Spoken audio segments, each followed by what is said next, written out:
Hi, this is Pat McDonald, your host for Vote for Vermont, where our tagline is Listening Beyond the Sound Bites.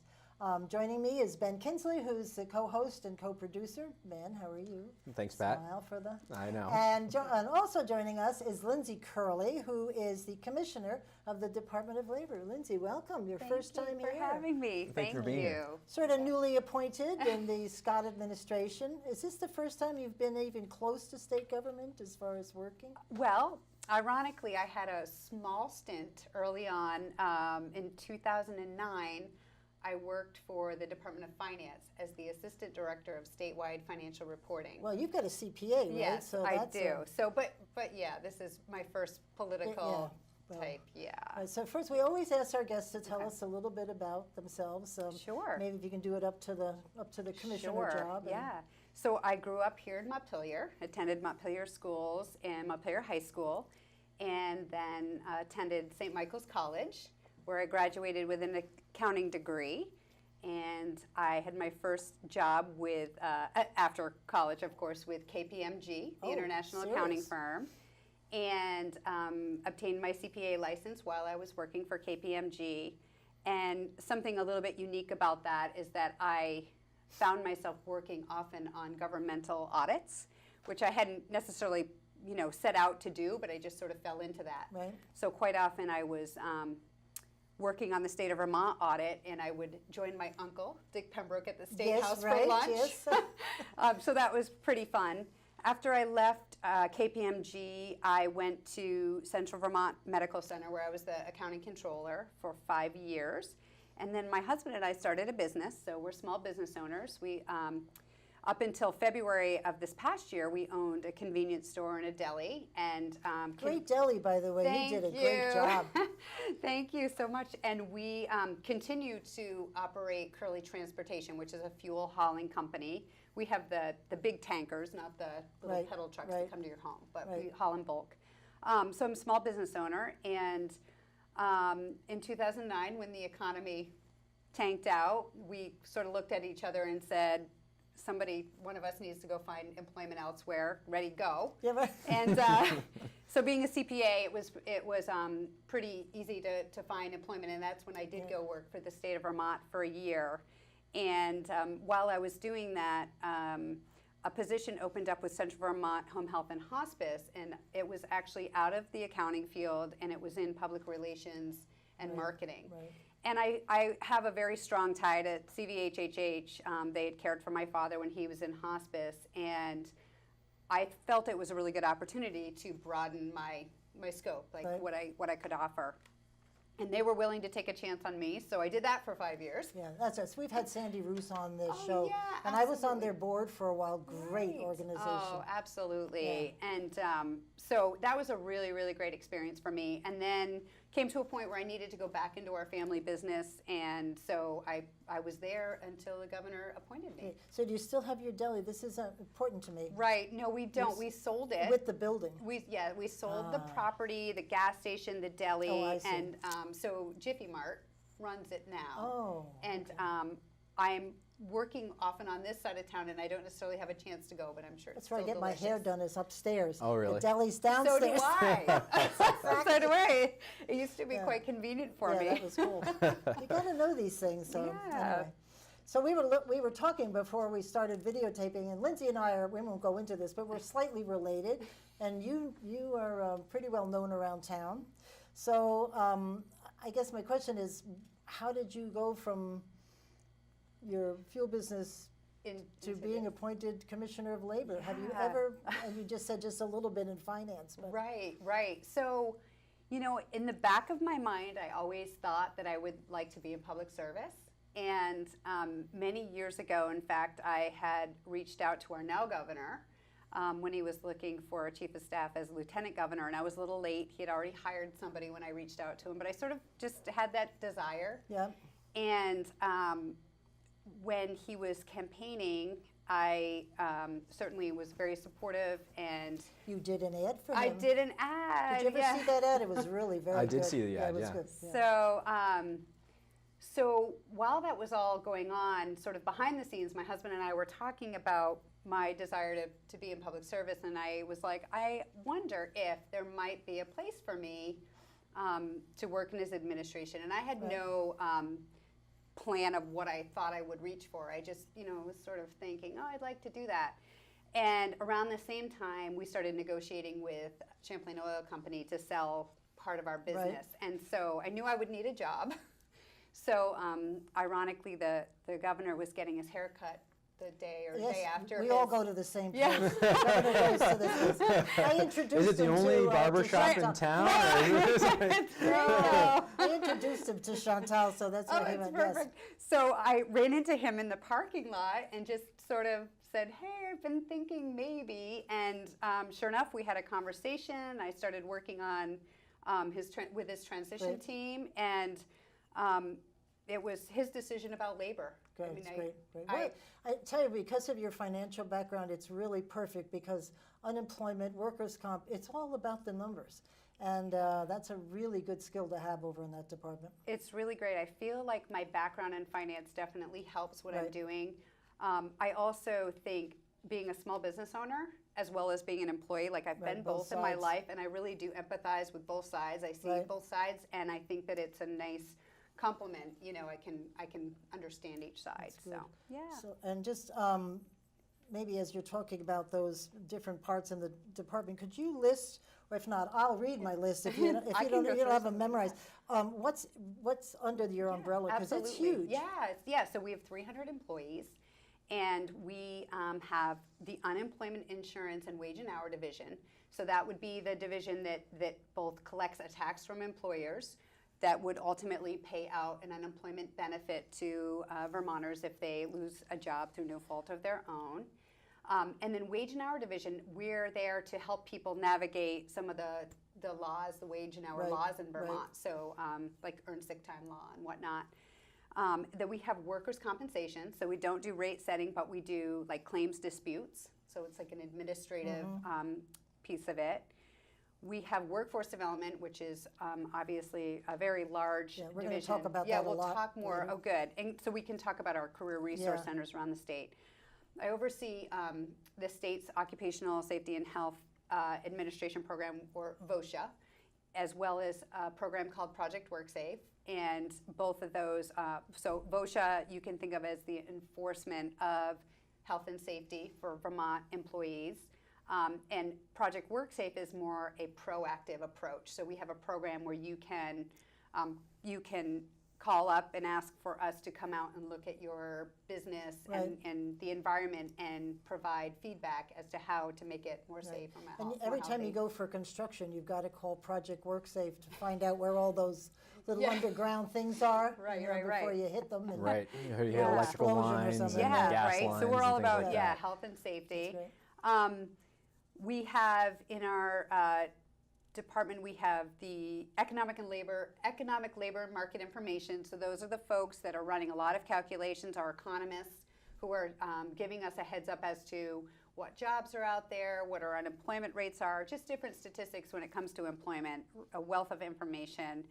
We also oversee passenger tramway, which most people wouldn't know what that is, but it's the chairlifts and the gondolas.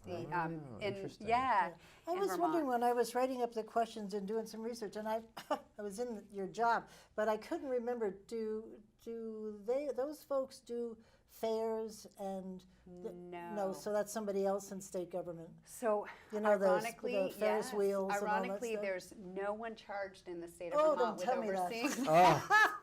So don't get on any fair exhibits. Is what you're saying? Seriously, there's nobody. No. I don't want to know that. Yeah. Thank goodness my grandchildren have long grown up and gone. Right, but the chairlifts we do inspect. We have 202 ski lifts that we inspect each year. Yeah. And a few times I forget the guy's name, but they all love him. Oh, Mike Nellis. Yes, they have a nickname for him. Oh, something. Well, I'll have to you have to find out what that is. But Bolton, all you do is say his name, and they love him. So. Oh, that's great. We have such a great team. Smiley, I think. That's something you wouldn't even think of, but yeah, you have to inspect those to make sure. Like, especially, I would imagine like the express lifts where they actually detach from the wire and.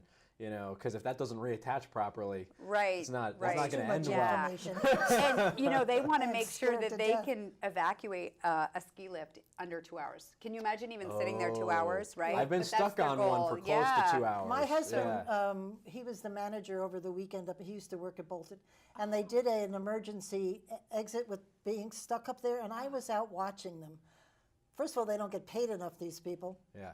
and to be stuck up there, like you said, is just scary. There was one time I was stuck on a lift for it was well over an hour. I don't know.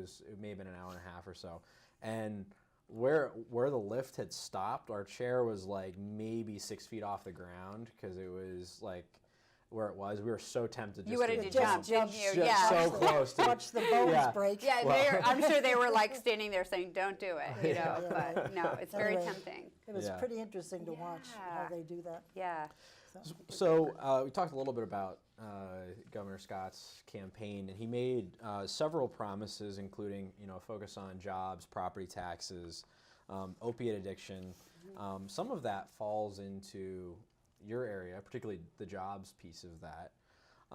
So what does your department do that impacts the business climate here in Vermont, and what kind of control do you have?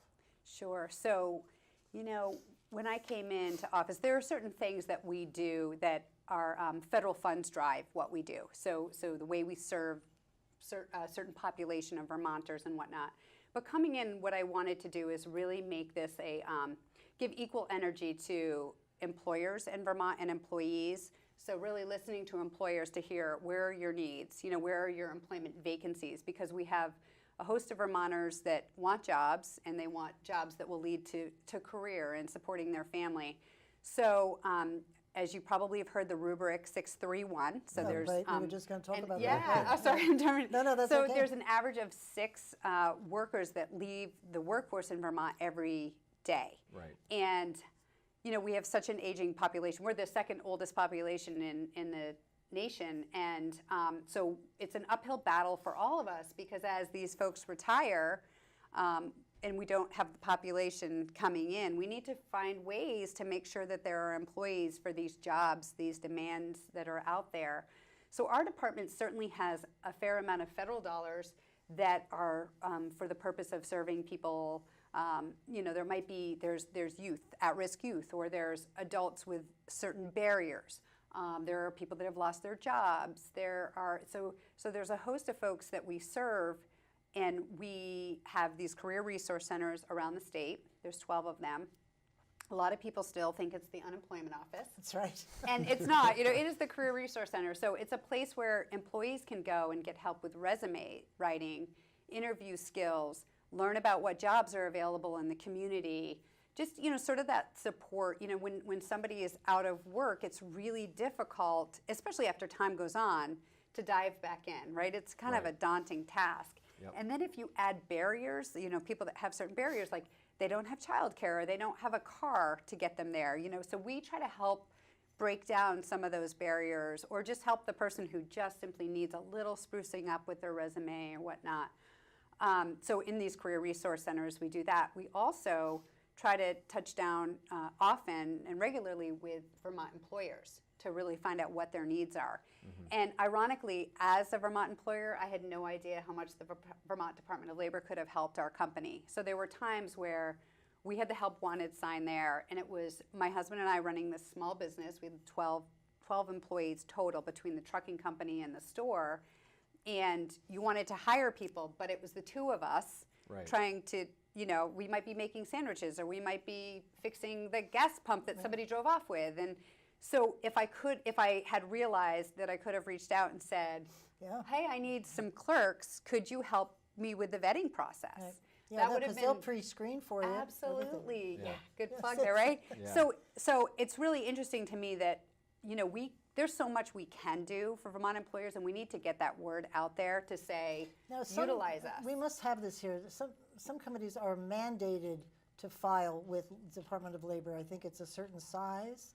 It's because a lot of states do that. When you're a certain size company, you have to file your open positions with Department of Labor. Do we have that? I don't. I think we should do. I think we should. I don't know that we have I that. just That'd thought be of that. interesting, yeah. That would be. Just mandate it, because there's a lot of places that mandate that you file, if you have an open position, you have to file with the Department of Labor. Well, something we've said over and over, and Campaign for Vermont has done work around this, is we have 42,000 kids that come into this state every year in our colleges and universities, and we have jobs. We have really good jobs, but we don't do a great job of connecting those students. Right. 10,000 a year that are graduating with the jobs that we have. Right. And we don't give them the incentives to stay here. Like housing is a huge obstacle. Right. So if we can fix some of those things and create a pipeline, and there are colleges that are doing it. Champlain College is a great example. They place 60% of their outgoing class. That's great. And if every university Well, they've got was an doing that, active placement office, and they've- that's the key. They put a focus on it. Yeah. And if we had every college and university doing that, imagine the impact we could have. Right. And it's interesting. You talked about the career resource centers that are around the state, and just the resume writing piece of that alone is really valuable. I mean, how many people know there's 3 different types of resumes? Right. And when you're supposed to use which ones, and what kind of terminology you use, and do you want to list chronologically, or do you want to list, and there's a whole science behind it about how you present yourself. Absolutely. And you know what I mentioned, running into the governor right after he had been elected, I was like, okay, I'll spruce up my resume. And then I thought to myself, I have to find out which dinosaur computer that lives on, because it had been so long. Yeah. And it was a little bit overwhelming to try to figure out, where do I start? I set alerts for myself to go in and update my LinkedIn page. Brilliant. Yeah. Every 6 months, go in and update LinkedIn. Yeah. Yeah. Yeah, because people look at that stuff, Right. and you want to. So it's interesting. But I want to go back to the 631 thing, because you said 6, which represents the number of people that leave the workforce every year, which is going to be our biggest challenge, I think, in the next decade, is figuring out how to start changing those numbers. But also the 3 fewer kids that are in our public school system every year. That's our future workforce, right? Absolutely.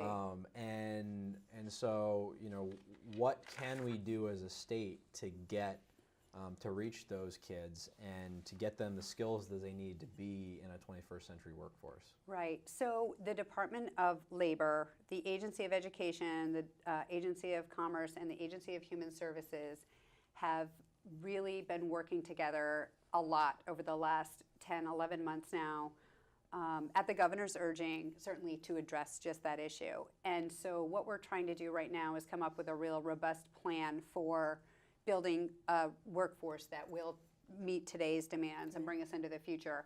And we're still working on it. It's not all ready to unveil, but I can share that there's a lot of discussion about getting folks into the school system to talk about careers and the different options. So, maybe in 3rd grade, you're talking about there's these types of occupations. And then in 5th grade, you're sort of maybe doing hands-on approach with them, having them try something. And then as they're in junior high, you bring in, ironically, maybe you bring in our chief economist who can say, there's this many jobs in this field.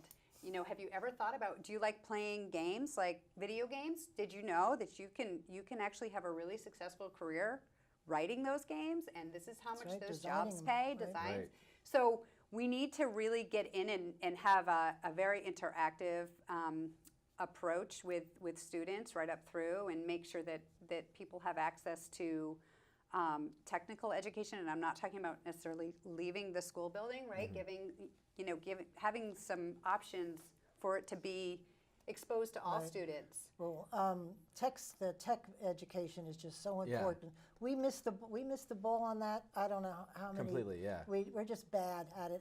And the governor graduated from UVM with a tech degree. That's what he wanted to do, was become a tech teacher. And till he spent a semester at yes. U32, right? Exactly. That's where my children go. So. But there's a lot of countries who have this down, where the companies are sitting at the board of directors of the tech center, Long story, but I used to work for a company in New York. I'd go over to Switzerland, bring back some of these tech center graduates. You would think I was bringing back graduates from Yale and Harvard because there's so much respect. We don't do that here. Yeah. We just drop the ball. Yeah. I hope we can change that. Oh, for I hope sure. so too, because the Absolutely. tech directors would like to see a change. They'd like to feel like their work is well respected Right. and making a difference. Well, and that's what Champlain College is doing, right? Is they've partnered with local businesses to figure and to build degree programs around what Dealer.com Oh, and great. My Web Grocer and IDX and GE Healthcare, what Good for them. what they're looking for and what they need for employees, and they've built their programs around that. Well, that's how it should be. And like the Essex Tech Center is another example of that, where they've partnered with IBM to produce line workers that Right. they need to work in their factories, and give them the technical and the math skills that they need to succeed in that. And so it's another, if we were able to do that in a way like Switzerland and Germany has a great Yeah. program Right. for Austria, there's a whole Yeah. bunch of countries that have just figured this out, very successful. So I wanted to go back again to something you alluded to earlier when you talked about coming into this new role and trying to look at the balance between employers and employees, which kind of falls in line with Governor Scott's recommendation of merging the Department of Labor and the Agency of Commerce and Community Development. And for the viewers out there, the Department of Labor works on the employee side typically of the equation, and the Agency of Commerce and Community Development works directly with employers on economic development and the resources for those businesses to succeed. And so bringing those under one roof, the theory was combining the job seekers with the job creators would create opportunity. That didn't go through the legislature this year. I don't know. It's kind of too early to tell if that's going to be an ongoing conversation. Right. Where is your office on that? And in lieu of that, what are you doing to work on business development in the state? That's a great question. So it is still the vision, long term. It should be. It's the logical next to step. bring them together. In the meantime, while we try to find the correct path forward, what we've done is as I mentioned, we've been working very closely with the agencies, as you mentioned, not just commerce, education, and labor, which are pretty obvious in terms of talent pipeline, but also working with the Agency of Human Services, because there are workforce development got folk programs in rehab. there. Exactly. Yep. Right. So we, when I say the four, the secretaries as well as myself as the commissioner, but with our teams have been trying to not just blend our services in terms of like the financial aspect of it, but really make decisions, make sure we're all rowing in the same direction.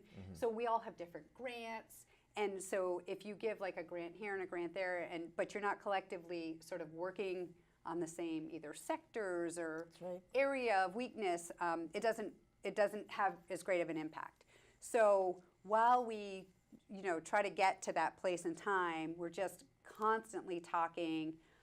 I either meet regularly or speak regularly, as does my team, with anyone from those areas, as well as like the Department of Agriculture, the Department of Natural Agency of Agriculture, Agency of Natural Resources. Like, we're all a really strong team. The governor definitely, put together a group of people that want to work together. Yeah. So my feeling is until that structure, until we can find a way for the legislature to feel confident that that's the right thing to do, we will work together no matter what and make sure that we are talking in unison. We also have, under the Workforce Investment Opportunity Act, which was passed in 2014. Now it's WIOA. WIOA, I know. Oh, fun acronyms. Another acronym, right? Yeah. So WIOA actually really drives us in that direction, which is great, because WIOA says employers and employees should be given equal energy, which is kind of where when I came in, not even knowing anything about WIOA, that's how I felt. Like, we should be talking to both of them and making sure that we're meeting the needs on both sides there. So it's helpful that a federal act is also saying you must connect and work together. And we recently signed memorandum of understanding with the key partners were the 4 I keep mentioning, but there's actually 19 partners throughout the state that are delivering workforce development or working with employers or whatnot. But basically, it's forcing us to work in unison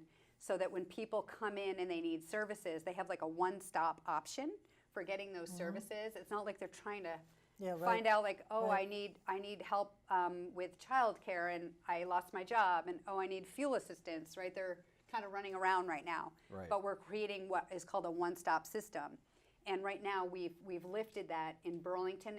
We still have some work to do, but we've set the structure in place with this memorandum of understanding to create a one-stop. So You know what I always thought would be good is if you had the same structure that you're talking about for the nonprofit executive directors. Some of them spend their whole time going from one agency to the other asking for money, and nobody knows how much I've given you or you, and if you really support what they're doing, give them the money they need, and they should go to one place, do their pitch, and then this group decides how much funding. It makes so much and sense. that was my where it's point coming about from. the grants that we all have to give out, because we're all like doling out our little pots of money, and the reality is that there might be 3 people getting from all, and there might be somebody who we're really missing. So we need to be talking and giving that money out together, and it's going to take a little time. Well, and I'm glad to hear that the workforce development programs are becoming more coordinated. That's long been a criticism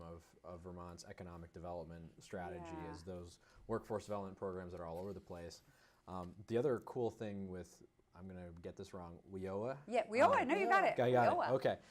Is that it provides, because I know a little bit about it, is that it provides funding for workforce development to people who are on unemployment.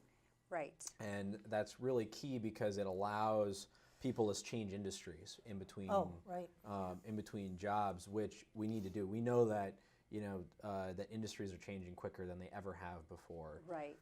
And the skill sets required are much, much different. Right. And so that's, I think, a key piece is being able to retrain our workforce from employer to employer. Right. So there's more, you're right, there's more flexibility. If somebody is laid off from a job that is a declining labor, they're a declining sector job, I guess you would say, there's funds that are available to retrain them in a different skill set. Right. And that is going to be very critical to us. I mean, a great example of that, when Rutland Plywood burned, right? There was 80 people that were put out of work overnight. Overnight, hit the labor force, and there's no other employer like that in the Rutland area that does that type of work.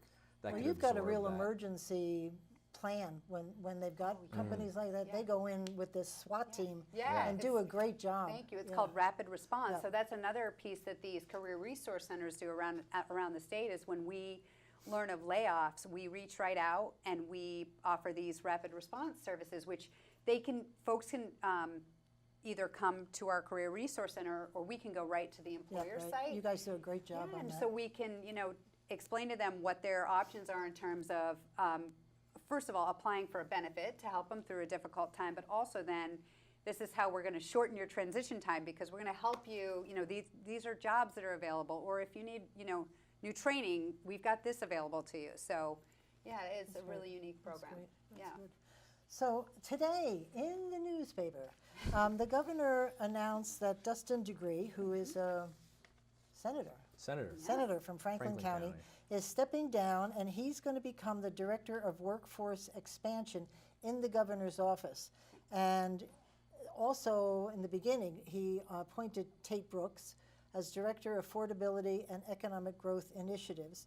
And then you all appointed Sarah Buxton she's the Director of Workforce Policy and Performance. Correct. So obviously his focus is on workforce, and good for him, but how are you all using the resources of your department and the 5th floor, and how is it all working together? Because that's a lot of folks, which is a good thing. Right, I'm not complaining about that. Well, in the it's about Vermont time. Futures Project, the report from, was it February, indicated that we have a 10,000 worker gap in our current workforce. That's right, yeah. And that's every single year. It gets so it's 10,000 this year. It'll be 20,000 next year. It'll be 30,000 Wow. the year after that. I'm doing my part. I've stepped out. Well, we want you to step back we in. need, yes, exactly. So, So you're right. I think that the message is loud and clear that Yeah, this that's is great. important to him, and there's a sense of urgency. And you're right. We have a gap, and with people retiring, we need to be creative about how we recruit and retain. Yeah. And so Sarah has been working with us for the last 9 months, helping us get into compliance with WIOA, helping us understand WIOA, get into compliance. And through her role, it became very apparent that she was very quick study in terms of understanding the laws, the regulations and whatnot. and she's a lawyer by trade. And Yes, she's yes, a lawyer, right. yeah, and again, a former legislator. So she brings a wealth of knowledge to us in terms of she understands education. And so she, I think, was such a great fit for us. She will work within the Department of Labor, but helping us find a way to increase labor participation in Vermont, while also making sure that we are in compliance, like, making sure that we are, meeting the expectations, right. so to speak, but so performance. And then Dustin, this is great because Dustin will come in and he will work helping the governor, sort of from the governor's perspective as well, having somebody in the governor's office, but also he is going to be tied specifically to the statewide Workforce Development Board, which is 58 members, made up of educators, legislators, business owners. That's a full-time job right there, just managing I a don't board of even wanna 58 go people. there. Exactly. I have a board of 8 people, and that's difficult enough. Yeah, so Dustin will have, he will have a heavy lift as well, and, he's excited about it. We're excited to have him. It's great because I think Sarah and Dustin together, having bipartisan Right, background, right. like, they will bring so much to the table and, energy, and it'll be nice to have Dustin in the governor's office as well, helping communicate what we're right, finding that's good. along the way. And then Tate, his role, so right from the start, Tate was assigned as, sort of to put it in layman's terms, the liaison to the Agency of Commerce and the Department of Labor. He might have some others. It's so Yeah, funny. he I'm knows. just thinking about labor and commerce.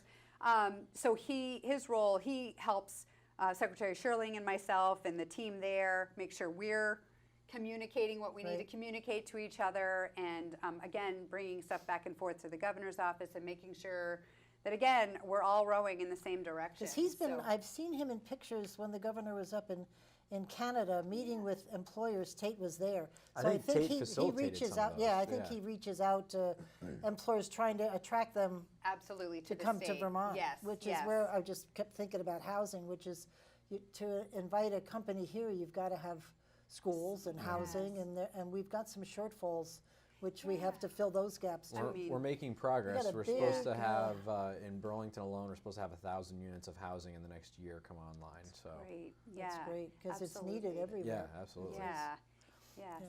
So, and the other, speaking, all those folks, so I think if the Connect still works and you guys really work together, I think that will be a great boon for Yeah. workforce development. Like I said, it's a heavy lift for all of us And we because there's so many people Yeah, that are and we should retiring. mention one area which I forgot we were talking about is the veterans, because you've got a wonderful, a small group of people who are so focused on working with our Right. veterans to get them Back, back employed right. and help them, and that's a valuable Absolutely. service. And we serve all, vets. However, we do have programs, again, where there's a good deal of federal dollars that are driving us to help the ones with significant Right. barriers as well.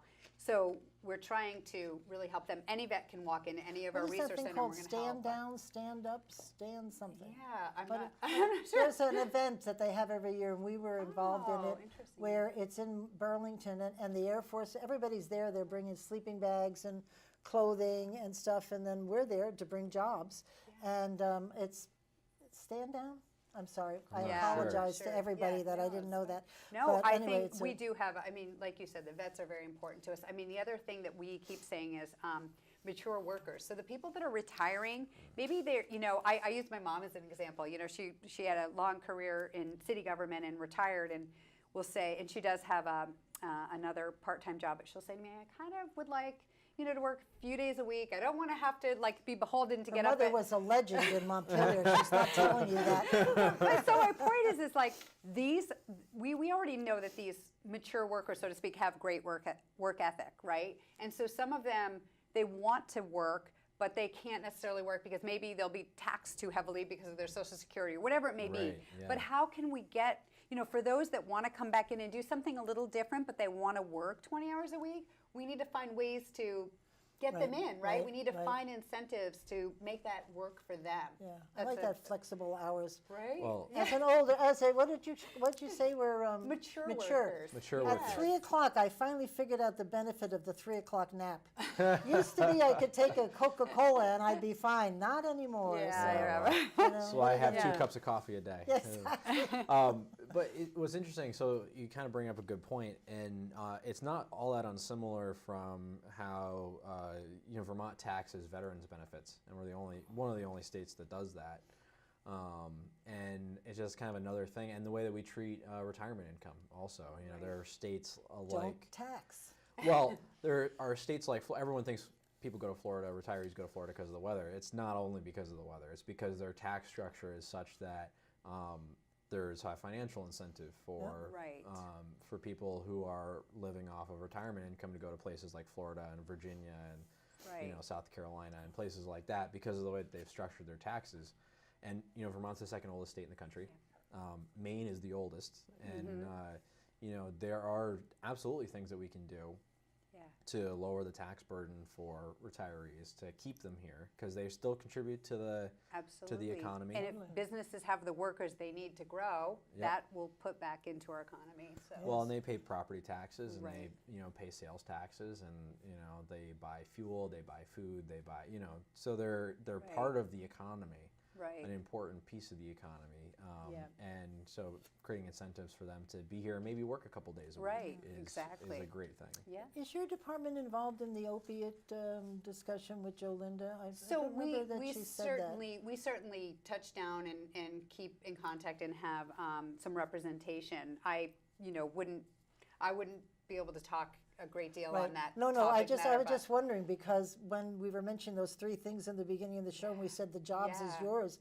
But when you look at the list, you're impacted by opiates. Absolutely, because of the that in the workplace and whatnot. Right, so. and property taxes, getting people jobs. So it's all yours. It all ties in somehow, right? We're all one big together. team. Well, and it's interesting because we had Jolinda on a couple weeks ago, and she said the biggest thing that they can do, the Opioid Coordination Council, when they're looking at how to move people out of recovery, reintegrate them with their community, the most valuable thing they found was having a job.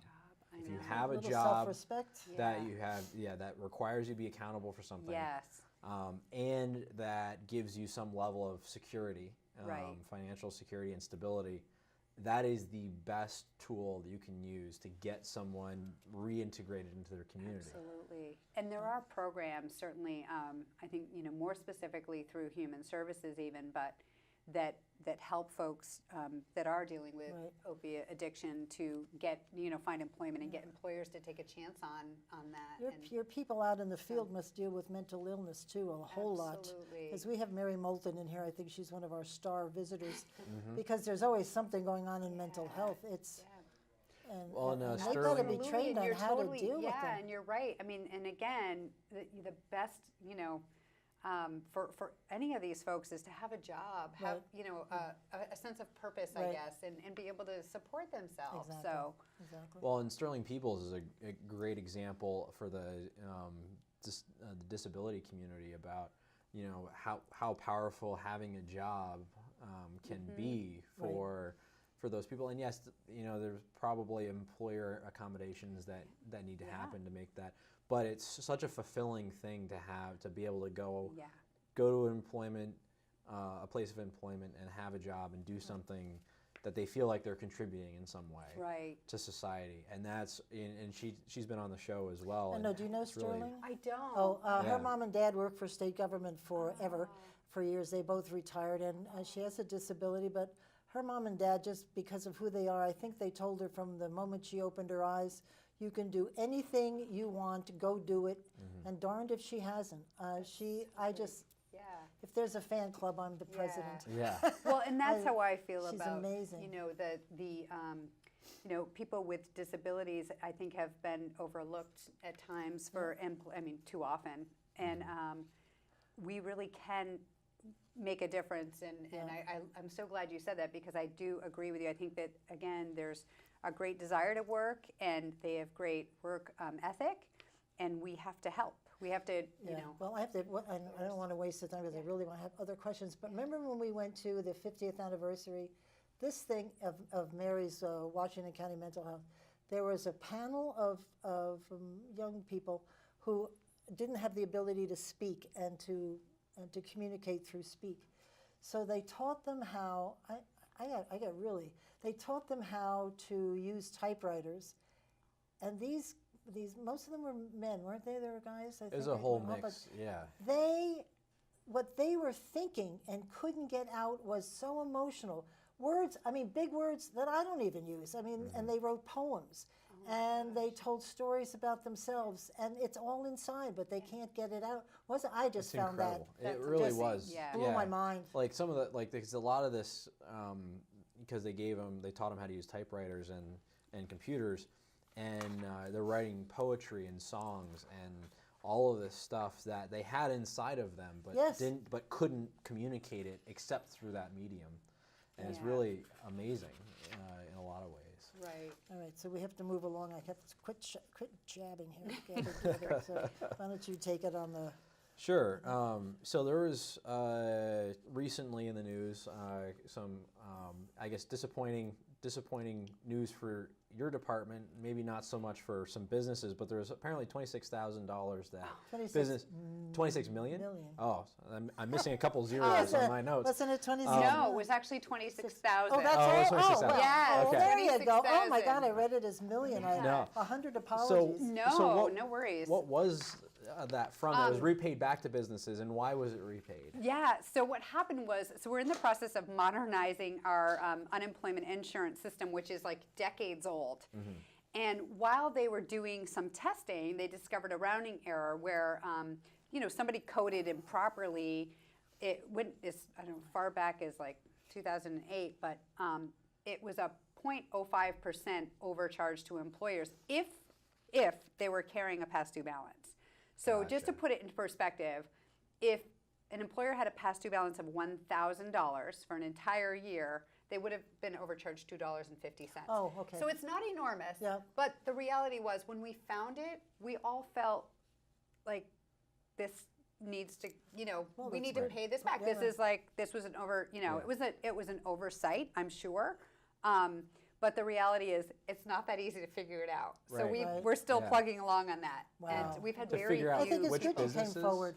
like which businesses and how much is that? I'm sure that's kind of difficult to figure that out. Yeah, we were able to see who was in arrears during certain time periods. The problem is the records. We're only required to keep the records 3 years back. So unless they can produce some of these records, it's a little bit hard. But it's not like if it was 26 million, they'd have to close your shop. Oh, right. And, and So that didn't make sense. these are people that are only people that would be in arrears to begin with. And like I said, even if it was $1,000 for a whole year, it's $2.50. So, but it is their money, so we were like, we need to speak up. And something else actually that just reminded me of, because you're going through your system now, another change that just happened in labor was the redefinition of what an independent contractor is, which has been an issue. We follow that. Which has been an issue. In fact, our first show, I think, was on independent contractors. And it's been an issue for well over a decade. So can you walk through a little bit about what happened? So it's kind of interesting. I think in Vermont, a lot of people talk about an independent, your independent contractor laws. Well, we don't, as you both probably know, we don't actually have an independent contractor law on the books. Right. We actually have a workers' compensation law that addresses independent contractors, and we have an unemployment insurance law that that could make that come into play. And they were two different definitions. They're different. They're two different laws. Yeah. And so it's really difficult. And I can even say, as a business owner, I myself found it really hard to navigate. And there were times where I think I thought, oh, that Vermont Department of Labor, right? Kill 'em. But it's your insurance company too. Like we all have to be rowing in the same direction. And so we had this help, let's say, back this summer where the Supreme Court ruled on a case called Bourbeau Custom Homes. And there were some employees for unemployment insurance purposes that the Department of Labor had found to be employees. And Bourbeau was arguing that, no, they were not, they were independent. Well, anyway, when it all sugared off, there were really two employees that they had come down to trying to determine what they were. And one turned out to be, in terms of the Supreme Court's decision, an employee, and one turned out to be an independent contractor. Now, the one that was an independent contractor, the key to them, determining that, the Supreme Court, was that the person was a registered LLC, and there was a contract in place. And so, what that does for us, I was, there was a relief for me because I said, okay, so now there's some clarity here. So if you are hiring somebody that you believe is an independent contractor from an unemployment insurance perspective, when you're trying to figure out whether you should be paying tax on those people as an employer, if somebody is working and they are a registered LLC, you should have a contract. Like there is a way now, there is a vehicle for somebody to truly be independent if that's what they want to be. Now there will be people that will say to us, oh geez, now you're going to have employers saying here's $100 or whatever it is, go down to the Secretary of State's office and register. And so we certainly will keep our eye out. We always look at things at a case-by-case basis, but the reality is employment as we know it now is so different than it was 100 years ago when these laws were made. And there are many people that want to be independent. So to the extent that they understand that relationship, both parties understand that, and they're an LLC, they're an established business, and there's a contract, that's great. It gives them a way to do that. Now with workers' compensation, the rules are a little different, and I don't want to get too far in the weeds because I don't want to say something that's a little bit askew. But basically, with workers' compensation, the rules are different, and you can take people out of the equation in terms of insuring them for workers' compensation, but you need to obtain a waiver. So before you just start saying, I'm not going to cover this person, right? You need to reach out to the you have to reach out to the Department of Labor and say, these 4 people, they're company officers or whatever it may be, I'm pulling them, they're not going to have the coverage and whatnot. What I would say is we're actually in the process of issuing guidance, like best practices for hiring independent contractors when it comes to workers' compensation. So even in the example of workers' compensation, so even if the person you're hiring has an LLC and would be, for the purposes of unemployment insurance, considered an independent contractor, they might still be covered. I'm so glad you clarified that. Yes. So with unemployment insurance, it's going to be a lot easier now to say, I'm not going to pay the tax on that person. They won't be entitled to a UI benefit. They're an LLC. And they would get a 1099 at the end of the. But for workers' comp, it's not that simple. And let's face it, you don't want to take that chance of just making an assumption because when somebody gets hurt, it might be easy for them to say to you, I won't hold you accountable or whatever. But if they don't have coverage and they get hurt on your job and there's nobody to go to, right? They're going to come back. So and this is really important for the construction industry, which is what this Supreme Court case was about, was a construction industry situation. In that one, it was, so it was a home builder, correct? Right, home yes, builder, absolutely. But again, they didn't address workers' comp in that case. Right, just the UI. It was just UI. So we've done that this year? It's sort of done now? Well, so the guidance is about to hit the ground. It's we were working with DFR because, again, they're the ones working with insurance companies. And we want to make sure that we're all, giving the same information out to people. So there's joint guidance that it is almost ready to go. I mean, it's very close. It should happen inside the next few weeks. That I believe will help people. That being said, it's still difficult. In Vermont, we have loads of small businesses, and people don't have attorneys on staff. They don't even have human resource directors, right? Right. So again, I say reach out to our department. We're happy to help them through that, to navigate that, because I myself, we talked about, I'm a CPA, I'm a business owner, and I even, like I said, I even got caught once with a subcontractor thinking they were covered, and then my insurance company was like, no, actually, no, you owe this because, and it wasn't like I had an audit finding, it was more like, here, pay up because you should have covered them to begin with, right? and nothing had happened. And so you don't want to be in that spot. Like, business owners want predictability. So I say, if you're having trouble navigating it, pick up the phone and call us, because we're happy to walk through that. That's great. Yeah. I'm glad they finally got some, because when I was there, they had the big knitters thing. That was like a national headline. We had these knitters here, and were they independent? They all thought they were, and it just turned into that's what started the discussion in Vermont. Well, and it's escalated. Every year there's some other example. Yeah, well, I know when when the Supreme Court case went through, everyone was like, "Oh, now if you have an LLC, then that's a clear and dry," but maybe not so much. It's clear Not for so much you, on one right? Yeah. side. Or when I say it's clear, I mean, we're still, if we had to really dig into a case, we would. But yeah, it's clear. And it's hard if somebody gets really injured and asking for money. Yeah. I know. Well, It's not so good for saying no. And you made a point a few minutes ago about how like the workforce is changing, and I heard a story about this woman who worked at dealer.com, and she was, I think, in their marketing department, and she had a baby and wanted to work from home, but that didn't fit with the normal employment model for dealer. And they're like, well, if you're going to be an employee, our rules are such that you have to be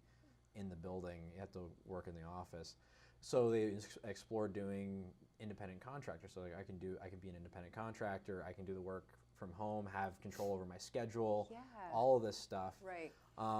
And under the ABC test, which is what was in place prior to the Supreme Court case, it wouldn't work. Right. Because she was doing the same work she was doing as an employee, and there were other employees doing similar work. So is the ABC test gone now? It's not that it's gone. It's just that if you're an established LLC, it's like you don't have to go to the ABC test, right? Oh, I you're see. like, so it's just for kinda like, those watching, ABC is just a definitions of certain categories that if you fit into if you any one of those, you're anyone, then you're an considered. employee. You would be considered an employee.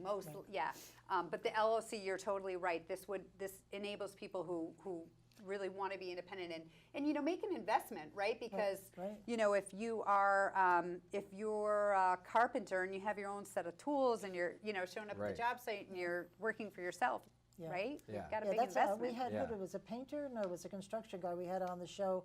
And he was really adamant. He wanted to be an independent, and he was up. I give him credit. He was working. He was up in the legislature testifying and making sure people heard him. Yeah.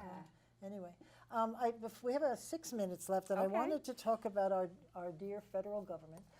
You've got. I didn't realize it was this hard. 92% of your budget. That's a giant chunk. Have you heard anything good, bad, or indifferent yet? So, originally the outlook didn't look great for workforce development, but that seems to have kind of, meaning, they were proposing some pretty big cuts. Really? But we really haven't heard much lately, so we're kind of waiting, still in a waiting. But in the meantime, we're going to keep serving people. Because I would think if jobs is the focus, that you should get a lot of money. I know. Well, and like apprenticeships are at the top of the list for the because our unemployment, it works backwards with federal law. You get more money if the unemployment is higher. And we have now a very low unemployment. But I was hoping you could explain to people the impact of, and I get it the right way, those choosing to leave, because that number keeps growing higher. And what does that mean for the unemployment rate? This is an interesting look at this. So if you look at the unemployment rate that's published, if you see, I'm going to say 3%. We're a little under that right now. But if you see 3%, what that tells you is that there are 11,000 Vermonters that are unemployed. That's what it equates to. What the definition of that is those folks have been looking actively for a job over the past 4 weeks. So what that 3%, that 11,000 is not including, are all the people that have either given up or they don't want a job or whatever it might be. We have about 190,000 Vermonters that are working age folks that are not in the workforce. They're not participating in the labor force, so to speak. They could be. So some people have chosen not to for economic reasons. They don't need to, maybe, right? Some people say, like, I'd like to work, but I can't because there are barriers, right? Like benefit cliffs. Yeah, or they're taking care of an elderly parent, so they can't, kids, right? Or they have kids, right? So again, when you look at that 190,000, there are about, I would say, another 11,000 that are saying we really want to work and we're available to work, but we haven't really looked either, right? So we have to figure out how to get those 11,000 people. So they're not on the unemployment benefit. So it's not like we have a name of those people to go say, hi, you know, hey, I know you want to work, like, let's try to match you up. So that's a bit of the struggle for us, is trying to reach those people that have on the, you know, census report said, I'm not working, but I'd like to work, I'm available to work. I just haven't really looked for a job. The other thing that doesn't count is people who are underemployed, you know, who Right, may and have that's a master's happening here degree and a are lot. working at McDonald's. Yeah, And right. that's again, you know, sometimes the unintended circumstances of things, and I think that, you know, employers have gotten creative, let's say, about hiring more part-time people as opposed to full-time Right, people, right? exactly. To avoid having to, you know, meet some Health of benefits. the benefit Right. needs, Yeah, right? if you're under And- 30 hours a week, you don't have to right. provide And it, I'm not yeah. saying they're bad actors. I'm just saying, like, sometimes, right? Oh, We make these There's laws a thing and called then, profit when yeah, they would like to and- make some. Yeah, so again, you know, we, I hope that the people that feel like, you know, they want more hours or a better job or something that can support their family, I hope they will utilize the career resource centers that we have around the state to help them. Well, and the other thing too is to remember is that, you know, unemployment is a ratio between the number of available jobs and the number of people looking for those jobs. And so if you have a case like in Vermont where you have a shrinking workforce but still a large number of jobs available, a low unemployment rate doesn't necessarily mean a healthy economy, because it's kind of a false dichotomy. It can mean one of two things: either you have a ton of jobs and people are taking those jobs, or it can mean the opposite, where you have a ton of jobs but there's not enough workforce to meet those jobs, and that's the situation that we're And in. I think you've got that discussion about the underemployed is really critical here. Right. Look at Vermont Yankee when it closed. Those were huge paying jobs, Yeah. and those people aren't making that kind of money anymore. No, and probably a lot of them are leaving the state. Yeah, I'm sure they you are. know. I'm sure. So we have 1 minute and 40 seconds. What have we forgotten to talk about that you boy. might like to talk?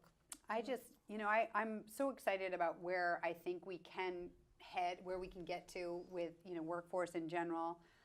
It's not going to be easy. I feel like it's going to have to be all hands on deck. I also feel strongly, you know, now that I'm in the Vermont Department of Labor, that we truly want to serve people, and we want businesses to see us as a partner as well. You know, we're not the enemy. Granted, Right, we have right. enforcement roles, but we're a partner and we can help. We have programs to help people, and I've met with so many businesses who I do understand the struggles, and it's helpful to listen. Well, you've been there, which is I've great been for there, them. and you know, the only way we can change it or make it better is to have the opportunity. So if somebody's feeling frustration, let me know. You know, let's try to resolve it. I may not be able to give them the answer they want, but maybe we can understand why it is the answer it is. But I think just in general, you know, the governor has been spending a fair amount of time talking to Vermonters about, you know, just being kind and being good people, good Vermonters, right? And I just want to sort of leave with a thought. You know, I think after like an onslaught of kind of crazy behavior and words going around and whatnot, I want people to, you know, sort of, you know, be appreciative of those that have helped them, help those that need them certainly, and maybe forgive those that have hurt them, so that we can all move forward and be in a positive light together. So that's just my feel good plug on the end. But you know, I think you should kind. really moving check out the Vermont Department of Labor website. It is excellent. It's easy to navigate, and if you're every section has something for employer and employee. So thank you very much, Great. Lindsay. Thank you for having Thanks, me. Ben. It was my Thanks so We'll much. see you pleasure. next week, and in the meantime, keep listening beyond the sound bites.